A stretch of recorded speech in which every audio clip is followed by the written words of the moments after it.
দাদা আসছে, ঠিক আছে দাদার সাথে। সামনেই তো জামাই ষষ্ঠী, জামাইকে তো এই পনিরের রেসিপিটা খাওয়াতেই পারেন। দেখুন কতটা সুন্দর হয়েছে না, দেখতে যেমন সুন্দর হয়েছে খেতে কিন্তু তার থেকে বেশি সুন্দর হয়েছিল। তাই বলছি এই জামাই ষষ্ঠীতে এই রেসিপিটা একবার বানিয়ে খাওয়াতেই পারেন।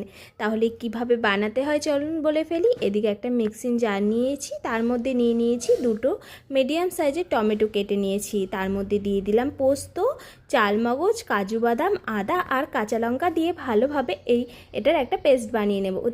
ওদিকে আমি একটা কড়াই বসিয়ে নিয়েছি, তার মধ্যে দিয়ে দিলাম সাদা তেল, দিয়ে আমি পনির যে কেটে রেখেছি পনিরগুলো আমি ভেজে নেব। একটু নুন দিয়ে দেবো। নুন দেওয়াতে যেহেতু আমি পনিরের মধ্যে নুন বা কিছুই মেশাইনি, তার জন্য কড়াইয়ে নুনটা দিয়ে দিয়েছি। পনিরটা কিন্তু আমি খুব ছোট সাইজ করে কেটে নিয়েছি, আপনাদের যেমন পছন্দ তেমন সাইজ কেটে নেবেন। পনির ভাজা হয়ে গেলে সেই তেলেই আমি ক্যাপসিকামটাও ভেজে নেব। একটু সামান্য নুন দিয়ে ক্যাপসিকামটাও ভালোভাবে ভেজে নেব।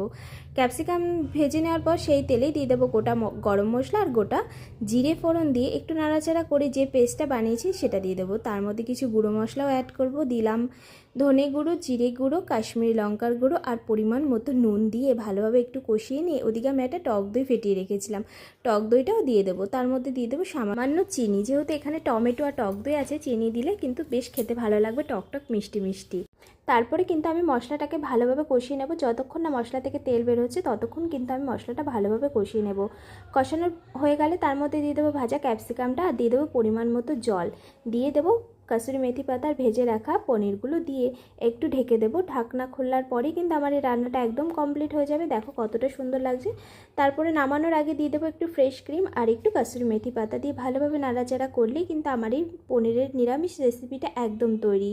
তো জামাই ষষ্ঠীর স্পেশাল নিরামিষ পনিরের রেসিপিটা বাড়িতে একবার বানাতেই পারেন। জামাইকে তো মাটন দেবেন, তার সাথে নয় নিরামিষ পনিরের রেসিপিটাও দেবেন।